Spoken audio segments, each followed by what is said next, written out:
What's going on, guys? Thank you for clicking on another Return of DeeO video and another Yellow S2K video. I'm here with Yellow. What's up? And we're going to do an Anaheim 2 pre-race talk. You excited for A2, Yellow? Yeah, man. I think it's more exciting the farther we get into the series. You know what I mean? It's less random and more, the cream. Yeah, you kind of know where to expect people, and but yeah, good racing. So, like always, we're going to start with the 250s, and Yellow, I'll give you the floor. You go ahead, man. What do you want to say about the 250s? Same thing as last week, I think. I kind of hope Webb gets a bad start, and it's fun watching him obviously come through the pack. Hate to hope negative stuff on somebody, but it's like, I don't know. I think if he gets a top 5 start, it's done. It's over. I don't care who's out front, but yeah, he's gonna get him. Yeah, I mean, what are you gonna do? So, I mean, it's cool though, because it's fun. He's fun to watch ride, but I don't know. Like we were talking, what do you think? Savachi, Osborne, Smith. Yeah, man. Craig. Really, it's Savachi and Osborne seem to be the people that could possibly beat him. Yeah. But I've been really surprised with Jordan Smith, who got a 3rd place finish in San Diego. Man, like I don't know, he's not he's not someone I thought of. Like, he's not a name I was thinking of, and then he's been riding, well, we're only 2 rounds in, but he rode really well both rounds, and I was like, oh, damn, like, if he stays consistent, and if he gets a good start, and Webb gets, let's say, a 9th or 10th place start, he could go on to win it. I have no doubt about that. Yeah, exactly. And I don't know, the other guys, I mean, they just haven't been consistent. Like, we're talking Savachi, we're talking Osborne. Those guys, I mean, Osborne went off the track last weekend. Savachi had issues the weekend before. And it's like... Yeah, Savachi and Craig at A1 and at San Diego, Osborne was leading, and then he got passed by Webb, and then he crashed on his own. Yeah, and then crashed. So it's like, man, I don't know who else. I mean, Aldridge, but he hasn't really made it happen. I mean... Yeah, man, and like I hate to say it, but it's like I don't see Craig or Dakotas winning. They're fast, they're awesome, but I don't see them beating those top 3. I think it's gonna take them ripping a whole shot, and then Webb for sure, obviously having issues, and then them just kind of getting a little lead at the start and just running with it. It's gonna take something like that. Just like most likely if Reed were to win or something like that in the 450s, or right? Maybe not necessarily Reed, maybe Seeley or something. And so like I wrote with the 250s, you already said it, but Webb's definitely the man to beat, but poor starts would really be his only downfall. If he gets a bad start and then he has to battle back through the pack and, who knows, get handlebars tied up with something, it's only 15 laps long. If you go down once, like, that'd be an amazing ride to come back and win it. Probably not going to happen, so starts are definitely going to be his downfall. If he's anywhere near the top, like you said, top 5, it's over. Yeah, and if he gets that shitty start, then it's, who knows yeah, what it's second it's corner, so chaotic back there. Out, you know what I mean? Yeah. That's what it's going to take, I think. Definitely, man. Well, that's really all I have to say about the 250s. Webb's been running the show, and really hope someone can step up and at least give him a challenge down to the final lap. He's been cruising on like the last 4 laps all alone. Yeah, so. Exactly. At least kind of draw it all the way out, or maybe have just a good battle instead of just Webb just cutting down on him and just getting by him like nothing, Right, yeah, put up a fight at least. Yep, exactly. For sure, man. So moving into the 450s, of course, Dungey won last week. Barsha is now out for surgery on a thumb ligament, so after going 15-11 in the first 2 rounds, Barsha is going to be out, which means that Phil Nicoletti, who filled in for Weston Pike last week, is now filling in for Barsha, and Weston Pike is off his suspension, so we're finally going to see him in a main event if he makes it, which I'm sure he will, but finally see Weston Pike back at Anaheim too. Yeah, that's a big shakeup. That's kind of crazy, but it'll be nice to see those 2 guys. I mean, I like Barsha a lot, but it's cool to see Nicoletti out there and see what he can do. I mean, he's riding pretty clean, so hopefully he does well. Yeah. That'd be awesome, especially for his situation. To just go out there and kill it would be sweet. Absolutely, and I heard at San Diego he got taken out by Michael Alessi, so that's kind of what led to his poor result. I didn't write down, but I think he was like 17th or 18th, something around there, but I expect to see better things from Phil Nicoletti because he's not like a super crazy Supercross guy, but he's a good rider. I mean, obviously he's on a factory team, but yeah. I can see him getting, top 15s, which with this class, this field, I think, it's fucking amazing. It's nothing to turn your nose up at. Yeah, definitely. Of course, as we know, Reed was super impressive at San Diego, keeping Dungey well within his sights. If Dungey would have had any sort of mess up, Reed would have been all over him and the potential to steal that win away. So, do you see Reed running another amazing race, or do you think that was kind of a flash in the pan and now he's going to be back, sixth, seventh? Well, that's kind of what, I don't know, on my fantasy league, I kind of put him back a little ways. And just trying to predict from just what's happened in the past. It's like, obviously he can go out and I think if he gets a decent start, he could kind of have a repeat of last weekend. But I don't know. It's one of those things where it's like, yeah, of course he can, but it's like my money's on, I think he'll be, fourth, fifth, something like that, maybe sixth, something like that. But Absolutely, man. He could go out there and win it if the right people don't get a good start. Yeah, absolutely, without a doubt. So I talked about Barsh being out. Tickle is also out with a broken wrist, so that's a bummer for him. But I feel like no one's even mentioned him this year. Like, and I think just because it's so riding deep, pretty so good hard too. But it's yeah, a exactly bummer for him. He's had a tough run the last 2 years probably. Yeah, and Bogle's also out. I guess he hit his head pretty good at San Diego, so he had a concussion or something, and then he also had a broken foot back in December, so he's just going to take extra time to recover and get both those underway. And then James Stewart's also not going to be at A2, still from his concussion suffered at A1. So, so that's a bummer. All those yes, guys. 4 riders all out, 4 factory-backed riders. I would call Tickle factory-backed and Bogle, right? May as well. But, yeah. Absolutely. So that's just information for people to know. Tomac has gone 4-4. Do you think that's pretty good for him after dual shoulder surgery and switching bike brands and teams, or did you expect more from Tomac?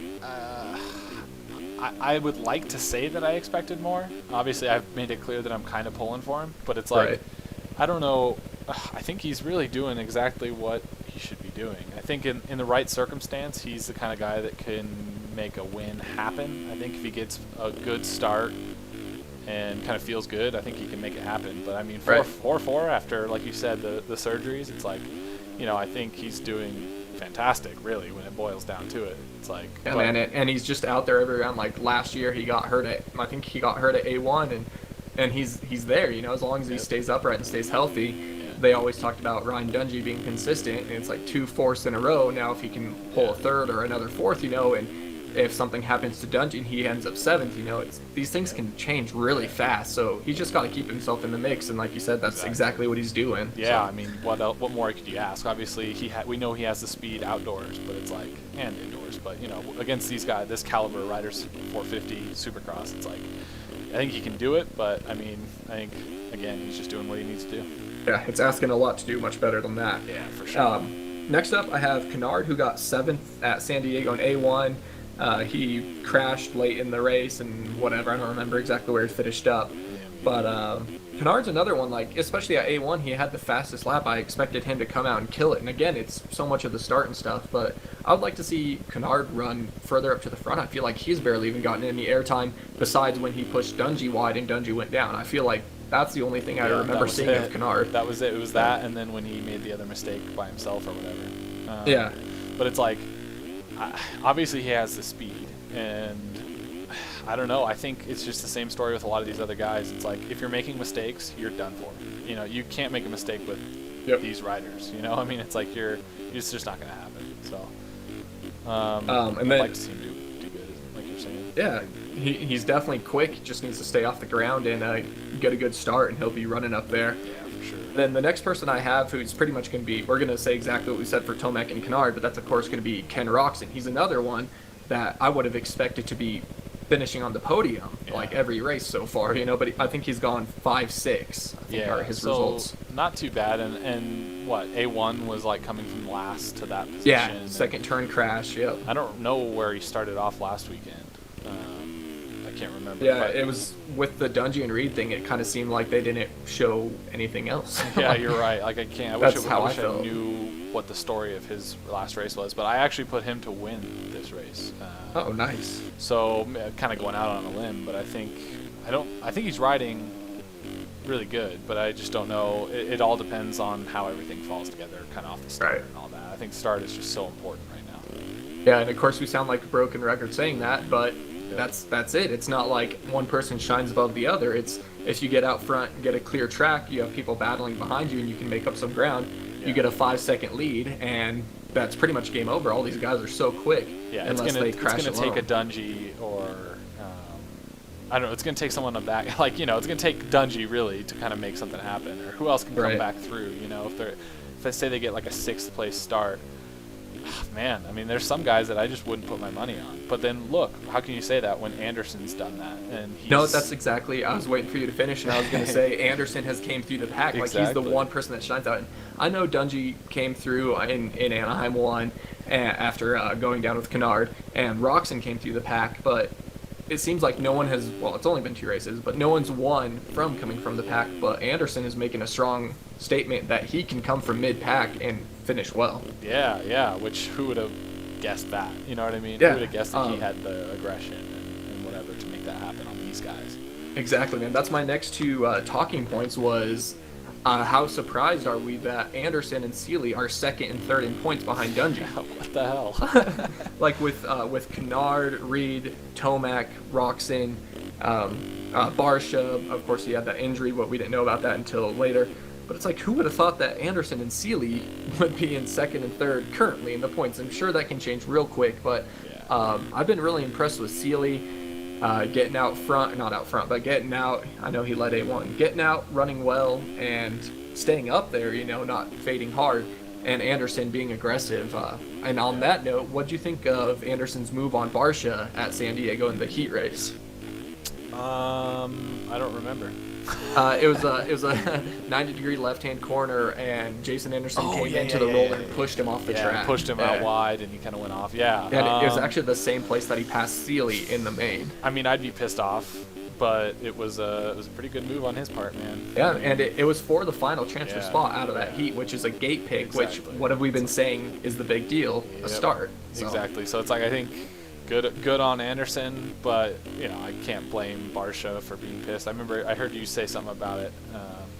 Barsha talking to him afterwards or whatever, and it's like Right. Barsha would have done the same thing, and I totally Yep. agree with you. But I think anyone on that end of it is always like, "Fuck you, man!" Like it's just Well, kind of part like of if it was but- you and me and you hit me, I'd be pissed at you. Yeah. And if I hit you, you'd be pissed at me. Even on Exactly. reflex, we goof around, but in Yeah. real life, like if you get taken out or pushed wide, he didn't really get taken out, but he got pushed off the track. Yeah. You're not gonna be like, "Oh, nice move, buddy. Yeah, I'll get you good next job, time." bud. Like, yeah, if you're like that, you're not gonna make it in motocross, Exactly. supercross. So no matter what, they're gonna be heated. Yeah, so I was like, testosterone and I think everything. it's just like good on Anderson, man. That's a huge for him to be making those moves on these big names. Like, good job. Yeah, dude. just- that's wild.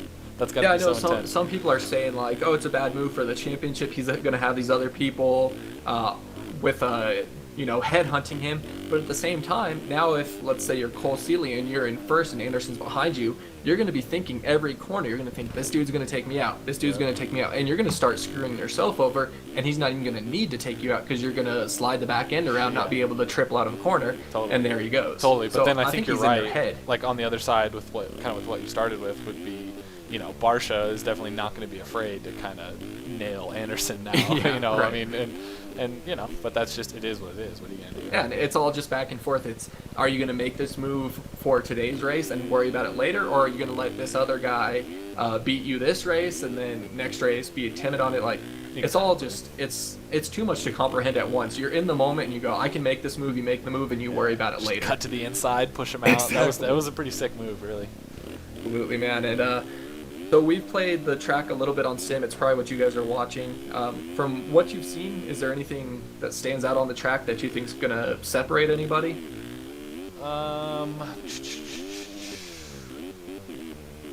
I don't know. I'm interested to see what the whoops look like. I haven't looked at Yeah, anything on that's social true. media. I think because since there's 2 sets, it's going to be interesting to see what those look like. Right. Otherwise, I mean, I don't know. I mean, there's a pretty long rhythm. That'll be cool to see. Hopefully, there's a lot of options. But all of it, I kind of got to see what's going down. Watch practice and kind of see. Otherwise, it's just like it's a Supercross track. It's cool. Yeah, There's a little exactly. sand section. It's all that stuff adds up. But it's like, I just hope it's a lot of passing. Definitely, dude. And So I'm thinking, there's two whoop sections. There's pretty much two rhythm sections because after the start, you turn right and you go into that on-off section, Yep. which you can either step on at the start or you can go up and over, and then you have to step on, step off the next one. So hopefully that develops some good racing. And then the second rhythm lane after the Supercross triple, that's after a 180-degree corner. So you can see some heavy passes in there, and then if someone can double out or if you try to run someone wide and they square underneath you and all you can do is single and they double or double triple, whichever way. But I think that section's going to develop some really good racing, more so than like the moguls after the finish line. I think that's kind of gimmicky, and it's like everyone's going to one line, or who knows, they might not even find an be easy there, line. Exactly. Exactly. I could see that being something that they just take out. Yeah. I mean, they took out the rollers in the corner after the finish last week, so Exactly. I think you're correct on that. But that's really it, man. Again, I know there's so many people to talk about. We can only talk about so much. We don't want these to be 4 hours. And honestly, as long as we do them this long, even, I'm like, I don't really want to say much else. That's all I really. Yeah, I think we hit everything big. We could go deep on every single rider, but there's no need. I think You would like to go deep on every rider. Showing.